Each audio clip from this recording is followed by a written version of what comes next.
Hello friends, in our previous lecture we have learned about what is a function, different types of function like even function, odd function, periodic function, etc. Now let us continue with our topic function. I am Piyush Mathur, third year student of NIT Rourkela. So let's have an overview what you will learn in this lecture. One and many one function, method to find one function, onto and into function, and inverse function. So what is one and many-one function? Let a function y is equals to fx is defined from set A to set B. If every element of set A have different image in set B, then function is known as one. Like this example. We have set A with elements 1, 2 and 3 and another set B with elements A, B and C. Each element of A is related to element of B, like 1 is related to A, 2 is related with C and 3 is related to B. So it is 1. If two or more elements of set A have same image in set B, the function is known as many-one. Like in this example, where set A has elements 1, 2, 3, 4, 5 and set B has elements A, B, C, D, E and F.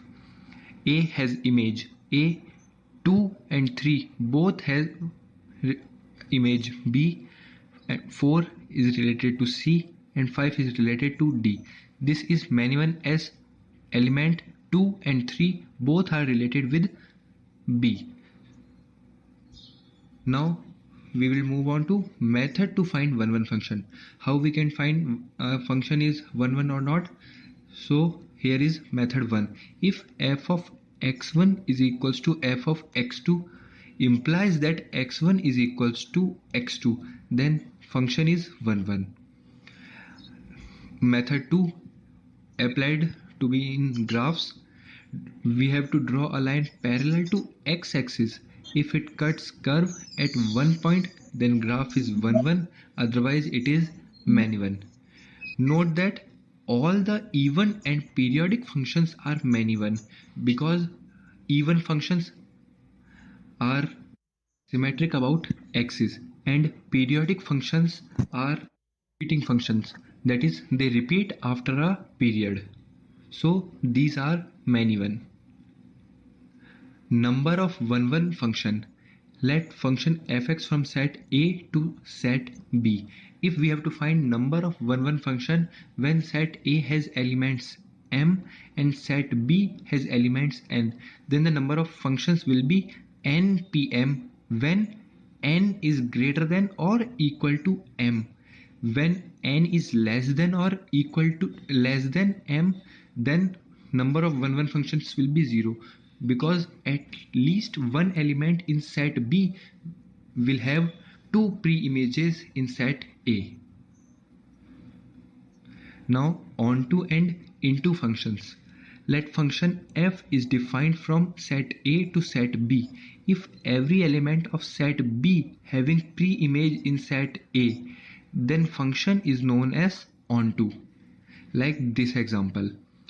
Here set A has 1, 2 and 3 as element and set B has 4, 5 and 6 as elements, and these are related as 1 with 4, 2 with 5, 3 with 6. So this is onto.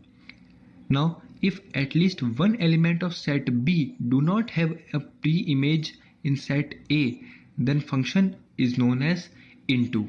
Like in this example, when we have elements 1, 2, 3 in set A and 4, 5, 6 and 7 in set B, and 1 is related with 4, 2 is related with 5, 3 is related with 6, but 7 is not related with anyone. So this will be example of into function.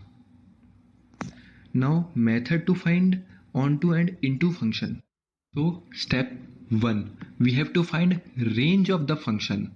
That is, if we are given with any function fx such that we are asked to find that if whether it is onto or into function. So the step 1 which we should follow is we have to find range of that function. Step 2 will be if range is equals to codomain, then onto function.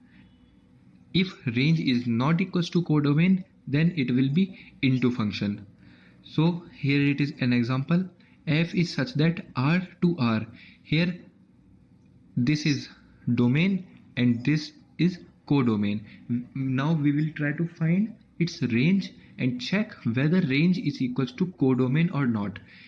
Fx is equals to x square. Range is given with R and codomain R. Now fx is equals to x square. This cannot be negative, so range will be 0 to infinity including 0. So range is not equals to codomain, so this function will be into and not onto. Number of onto function. If we have to find the number of onto functions from set A to set B, where set A has m elements and set B has n elements, then the number of onto functions will be sigma r equals to 1 to n ncr minus 1 to the power n minus r to the power m, when n is in between 1 and m. If n is equals to m, then number of onto functions will be n factorial, otherwise there will be no onto function.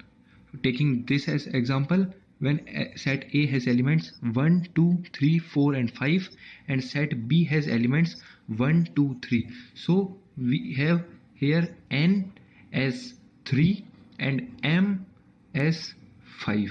So putting this formula, that is sigma r to the power r is equals to 1 till n is 3. So ncr 3c1 minus 1 to the power n minus r, that is 2, r to the power m, r is 1, 1 to the power 5.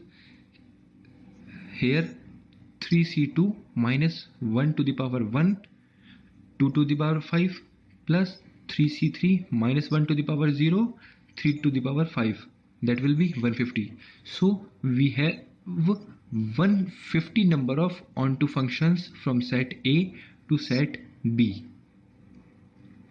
Now what is a bijective function? A function from set A to set B is said to be bijective if it is 1 1 and onto.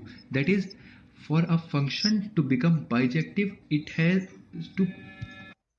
to have both the functions simultaneously. That is, it should be 1 1 and onto. Note this point that for bijective function, number of elements in set A and set B should be equal. That is, NA should be equal to NB, since we have to requirement of 1 1 and onto simultaneously. So NA should be equal to NB. Equal functions. What are equal functions? Any two functions fx and gx are said to be equal if and only if domain of fx and gx are equal, range of fx and gx are equal, and putting fx is equals to gx, then x should belong to domain of either fx or gx. Taking this example as where fx is equals to x square by x and gx as x. Now you will be thinking that what is the difference between x square by x and x? We can cancel out x square by x as and write it as x, but we cannot simply write this as, because the domain of fx will contain r minus 0, because we cannot put 0 in fx, but we can put 0 as domain of gx. So domain of fx and gx are not equal, so these are not equal functions. Now inverse function. Let f be a bijective function and defined from set A to set B, then inverse of f exists and defined from set B to set A.